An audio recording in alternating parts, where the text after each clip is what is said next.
Chiara, welcome to Us Weekly. Thank you so much for having me. Of course, I'm so excited to chat with you about the show. I absolutely loved it. Oh, I'm so glad. Yes, I know. I feel like Fear Street, now Hysteria. I feel like you are well on the way to being like our next big scream queen. What is it about this genre that you love so much? I mean, there's so much to love. I think there's so many subgenres within horror, and there's, I mean, I've done a lot in the horror space, but I think each character I've done is so drastically different. So it's such an honor that they keep welcoming me back and letting me do more horror stuff.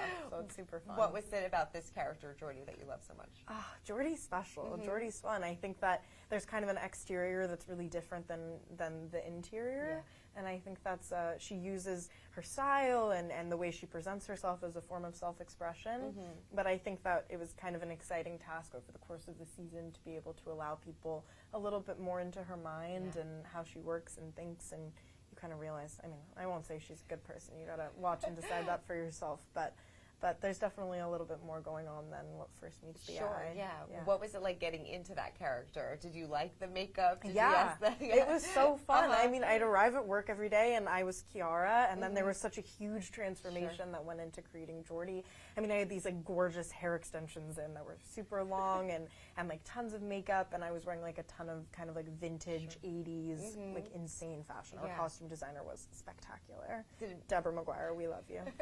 Did it make you want to be in a band? Oh, 100%. Who doesn't dream of being in a high school metal band? It was perfect. Yes. And it seems like the three of you really have a great connection on screen. Did you build that off screen as well? Yeah, totally.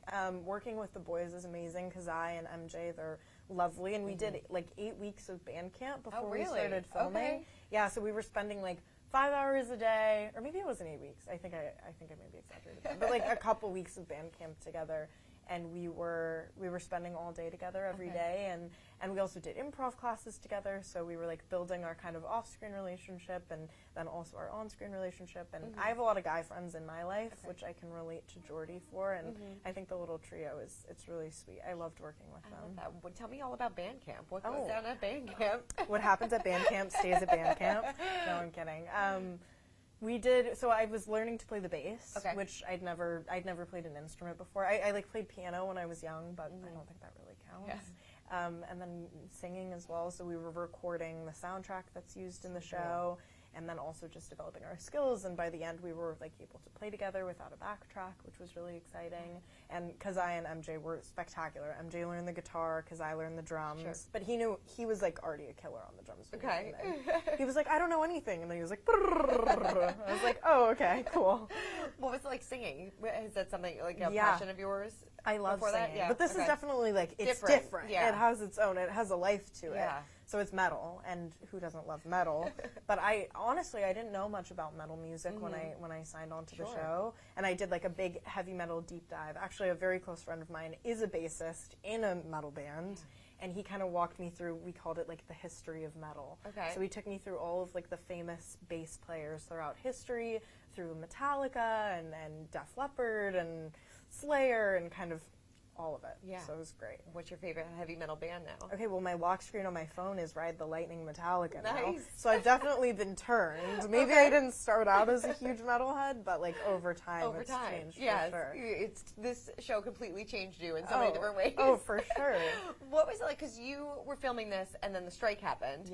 And then you had to kind of come back and revisit this character. What was it like having that break in between? It was nice. I mean, it was a nice change of perspective. I think, the strike was a really difficult and challenging time for everyone. But in terms of, like, the character arc for me, I think it was an interesting experience. I was 20 when I signed on to the show, and then kind of came back at 21 after, experiencing 6 months of life. And was able to get even more insight with Jordy and have time to marinate in the character, which is a gift that you don't always get. And listen to more Metallica. And listen to more Metallica. Totally. It kind of seems like your character is kind of the voice of reason in this group too, as the season kind of progresses. Was it like you said before? Was it nice to kind of see her character develop and have this character arc, because she really has such a pivotal moment at the end of the season 1? I think that there's a huge arc for Jordy. There's a lot of different layers to her, just like a human being. We're complex and multifaceted, and I think maybe I don't always succeed at it, but my intention is always to try and bring like a a person to life. So our incredible showrunner, Matt Scott Kane, wrote me plenty of layers and things to play with. There's a lot of fun scenes, and I got to have a lot of fun filming the show for sure. What were those conversations like with the showrunner about Jordy and how he kind of envisioned her as well? Well, he has said to me that Jordy was kind of a little bit the most based off of him in high school. Oh, interesting. So he was the bass player in a metal band in his high school. And he kind of has a very sarcastic, dry sense of humor. And he told me, which was like such a huge honor, that it was like the first time that he envisioned Jordy's deadpan face and then saw me looking across at him while we were on set. And he said it was a moment that really meant something and sank in for him. So it was such an honor. Honestly, when I first read the character, I was like, I'm like very bubbly. I was like, oh, this is so different from me. I don't know if it sits right with me. I don't know if I can do it. And I love her. Yeah. By the end, she's my favorite. She's your favorite. Yeah, she's definitely one of them for sure. I love that so much. Well, you nailed it. Why do you think that she saved Anna Camp's character at the end? And because she tried to frame you for the murder.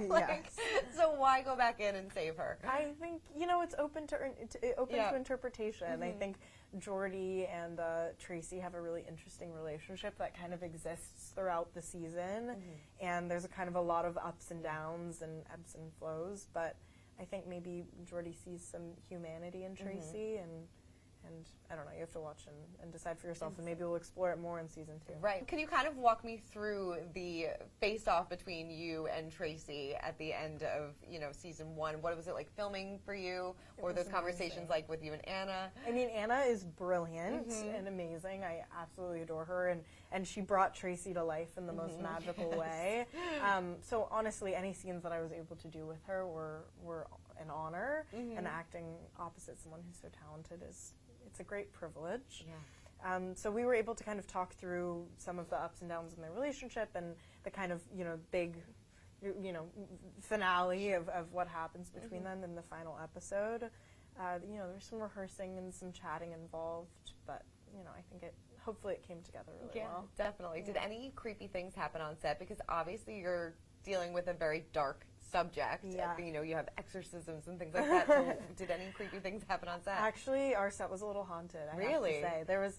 There was definitely, we've kind of talked about this. So the night before we started filming, I had a black cat that arrived at my door. And I'm not super superstitious, but it was definitely like an interesting, okay, we're starting to film tomorrow, and there's a black cat at my door. And over the course of the season, every single one of our series regulars had a black cat arrive at their house. We all lived in different areas. Weird. Yeah, so there's a black cat at MG's back door, Anna's house, mine. I can't remember if Julie had one. I think maybe she did. But there were kind of there was a little witchy energy everywhere. And our one of our picture cars the night before we started filming also got hit by a train. Yeah, all of the picture cars we were supposed to use to film on the first day got stuck on a train track on a truck. No one was injured or harmed at all, but they couldn't get the cars off, and it got hit by a train. So there was a couple spooky things that happened like that over the course of the season. So there's definitely some through lines. We were like, oh, okay, this is interesting. Which you hear stories about that from horror movies where kind of the weirdness is brought to life. I'm sure. But nothing too bad. But it definitely was. But the black cat's weird. The black cat was weird. That's weird. Yeah, it was a little strange. And there was a couple other things. Yeah. What was it like seeing Julie get into that and watching that exorcism scene? People call her America's mom. Yeah, she's like the most iconic Modern Family, fabulous, hilarious, light, airy, beautiful lady. So it definitely was interesting to see her in a character like this, which I had never seen her do anything quite like that before. Same. So it was a big transformation for her. I have some very gremlin-y photos of her on my phone. I'm sure it must have been fun for her, a total departure. I think she had a great time. I mean, obviously it's emotionally taxing and challenging, but ultimately I think we were all just having a lot of fun. Yeah, there's so many different kind of subplots to this show as well. Yeah. Is there one that you really wish that you were immersed in a little bit more? I'm trying to think. I mean, the nice thing about watching it back is that there's like 6 different stories going on at the same time, and I was only really involved in band world and you know, saw the world from Jordy's eyes. So being able to see the show, I'm like, oh my God, that's how that looks. There's, you know, getting to see, you know, Nikki Hahn's universe for Faith, which is super cool, and her relationship with Tracy, and then the Campbell home, and I mean, Bruce Campbell, who is insane as well. I think I would have loved to work with, you know, Chief Dandridge a little bit. So being able to talk to him and learn from him, those are precious gifts that I don't think you get granted very often. No, it's so true. Lucky. You know, this does leave to, because it doesn't seem like the evil is gone from this town, so it definitely seems open for season 2. If you were writing it, what would you hope to see happen to Jordy in season 2? I think that there's a couple questions that were left open-ended. Definitely, there's some complexities to some of her relationships in the show. So I think I'd love to see a little bit more of where all that goes, and also like, let's see what happens with Tracy. Because you know, she needs to get her payback for all the bad choices she's made. She does, and she seems to have swayed a lot of people's opinion about her. So they all seem to be Team Tracy right now. Yeah, it's definitely going to be interesting. I'm really curious where they're going to take it. Yeah, definitely. Do you have a favorite scene? I think there's a really fun scene in episode 3, which I just got to do something that you wouldn't, you know, I don't want to spoil too much, but you wouldn't really normally get to do in any other setting in your life. And that's the fun thing of going to set. You're like, oh, I like dressed up as this, and I was in a metal band, and I got to watch episode 3. Do some other things that are, you know, it's bizarre, but super fun. In one scene, you spit something. Yes. Is that what yes, you're talking that's about? What I'm okay, talking we won't spoil anything. No, We're going to wait a little bit. But what was that? It was me. Honestly, I don't know, but I will say that we did it in one take. Oh, you did? Okay, I was going to say. Because we were on set, and we were like running a little bit late that day, and I remember the director came up to me and was like, hey, I thought we were going to be able to do 2 or 3 takes of this, but it takes so long to reset, so we're only going to be able to do 1. You really have to go for it. You got to nail it. And me and Aline, who's the incredible actress who I did that scene with, once we kind of completed the take, we're supposed to continue on with the scene after that, but we were so shocked, we both were like, oh my God, that just happened. Yeah. Did it taste, was it a terrible taste in your mouth? It was definitely interesting. Okay. I think it was maybe more like the texture that was interesting. But. I love that so much. Yeah. You know, you've played so many complex characters, you know, between this and Cruel Summer. Where do you kind of want to explore next? Are you looking for a little bit more humor? Humor would be great. Yes. I'm like, can I be in a rom-com, guys? They're like, no. Maybe a little bit. Yeah. I'd love to do, I mean, there's so many different things I want to do, and I'm so grateful to act. It's what I love and what I feel so passionately about. So I think there's a lot of different characters and minds and stories and people I'd love to work with, that hopefully over the course of my career I can do it all. But for now I'm enjoying the horror space. It's yes, great. You should. Yeah, no, it's awesome. And what was, like, looking back, what was your favorite moment on set? Favorite moment on set? I'm trying to think. I think the band performances were really, really fun because we got to combine the acting, the characters, and the music. Yeah.